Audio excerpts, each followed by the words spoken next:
Capture the objectives. Securing Charlie. Enemy has Alpha.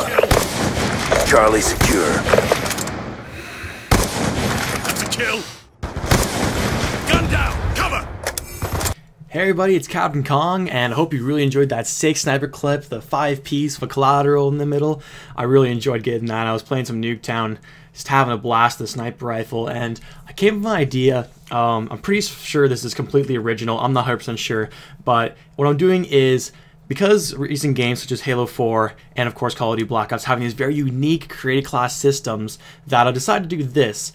Every so often I'm going to put out a gameplay in which I'm going to choose an either odd or perhaps strategic class with a not so common setup and see how it works and try how it goes. So this is the first episode. Hopefully next episode I'll have an intro for it, maybe some more details, something like that. So this class is, I like to call this the Opportunist. Now, being the Opportunist, you have to look at every situation and figure out which gun would be most effective. For example, the SMG is more effective in this situation right here. With the sniper rifle, I definitely wouldn't be able to get both of those guys to get the bloodthirsty. Now, what I'm using here is a DSR-50 with, I believe, extended mags, which is of course very, very useful. And I am also using the MSC. I don't know, I forget what it is. It's that one right there. Yes, that one. It's really, really good gun.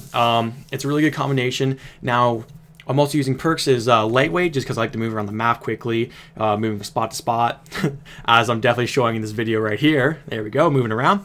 The next one is toughness, because whenever you get shot, you need to stay on target, especially when you're sniping.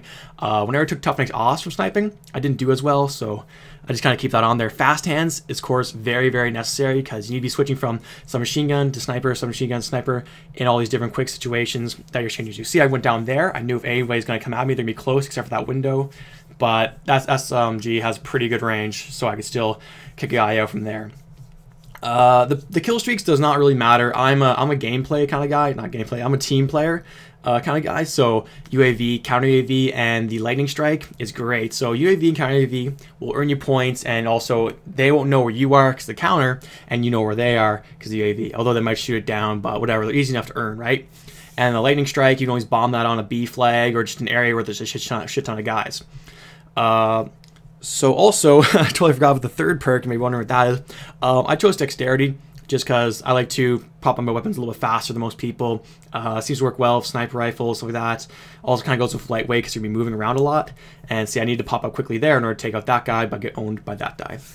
So overall, I have to say this class is really good. I would recommend it to you if you don't like using pistols as a secondary. And you don't want to give up the whole, you just want to have a good secondary, and you want a good primary, but you want to snipe and not get killed or use cheap tactics like staying really far away the whole time. So with this created class, you can move all around the map, and you can be an objective-based player. Whether it be, especially with domination, if you have that A and B flag, you have 2 flags, you can sit back and try to protect the B flag while protecting the A flag with the sniper rifle. Or if you feel like being a rusher, you can go ahead and take out your SMG, move into spots where you can take them out.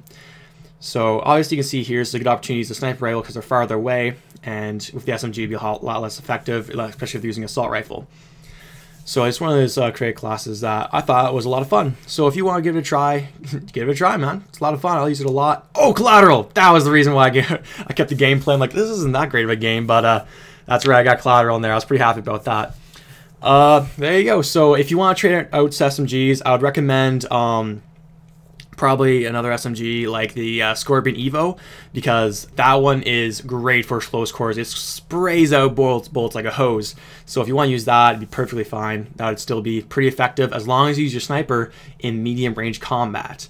So if you're a good quick scoper and you know how to take the inside shots and stuff like that, go for it. Take out the Scorpion Evo for those building clears and stuff like that. I'm not running any attachments, or not attachments, of course I'm running attachments, but I'm not running any equipment just because that's not how I roll. But if you feel like using attack insert, grenades, tomahawk, or sorry, no longer tomahawk, but combat axe. I still yell tomahawk when I tomahawk somebody, but same thing. So that's pretty much it I'm going to talk about the class. I found it a lot of fun to use and fairly effective. Now, this part is, about the show. I'm going to talk about more of the show, or I don't really know what it calls a show, but this series, I suppose. the series is I want either you guys to tell me, you know, an interesting creative class that you use, or maybe a challenging one or a good objective-based one, something that's somewhat unique, perhaps even crazy or hard to use, and I'll give it a try. So if you guys really want to, leave me a comment down in the comment section below, type it up, say, hey, Captain Kong, I want you to only use a crossbow and the rest being perks, and I'll be like, okay, I will lower my KD just for you, baby.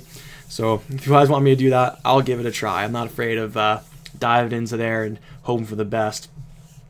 Another thing I'm going to do for this is maybe an intro, nothing spectacular, you know, just put an intro, and I'm definitely going to show the create class in the create class section of the game, so that way you guys can see it rather than me just telling you guys what it is and then show you the gameplay.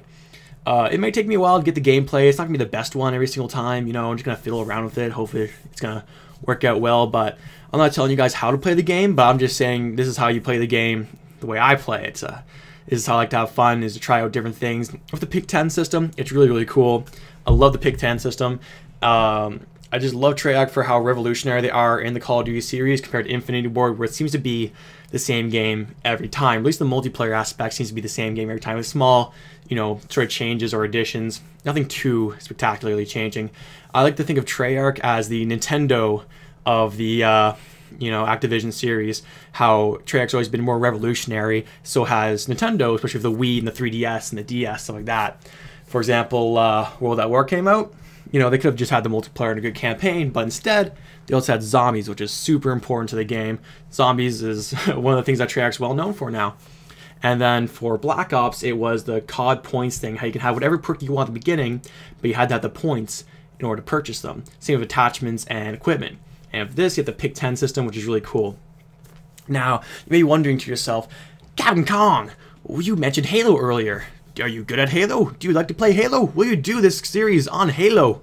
Yeah, sure, why not? It won't be as you know, detailed and as technical as Call of Duty one, because the Halo create class it's still, you know, very fresh, very new for Halo, but not as greatly detailed as the Call of Duty one, considering it's just a basic create class, a few different things that will affect your Spartan slightly, but not overly. They won't affect you how you play as much as this does. But nonetheless, I will give it a try on Halo. I figured myself pretty good at Halo. Not too bad, but you've never seen a Halo gameplay by me yet. I don't know. There's a theater mode, so I record on it, and I got my HD POG PVR thingy, record on that. And, you know, maybe I'll have a really cool create class for you guys. I actually have a few ideas. If you guys want to shoot me up some more ideas, go for it, man. It'd be fun. So, Christmas is coming up, and I'll be still putting out videos as much as I can. I am traveling away from my home, away from my Xbox, away from my internet. So I'll have other things planned, I suppose. I'll have things that I won't be working on games as much as I can, but I'll be away for 8 days, pretty long time, but nonetheless, I'll be out of school and I'll be working hard. I'll give you guys top edge entertainment, strategies, and whatnot. So, my YouTube video channel thingy, my YouTube video channel has gotten slightly bigger. Oh, it's the end of the game. This is the final kill cam for some reason, even though some guy got it. It's like 1, a 2, pulled the SMG, finish her off. So, YouTube channel's getting bigger. If you guys want to leave me a like, it always helps me out, expand, reach new potentials, and even get sponsorship. So if you want to see more of me, you want me to get better, leave me a like. I'm Captain Kong. Have a good day.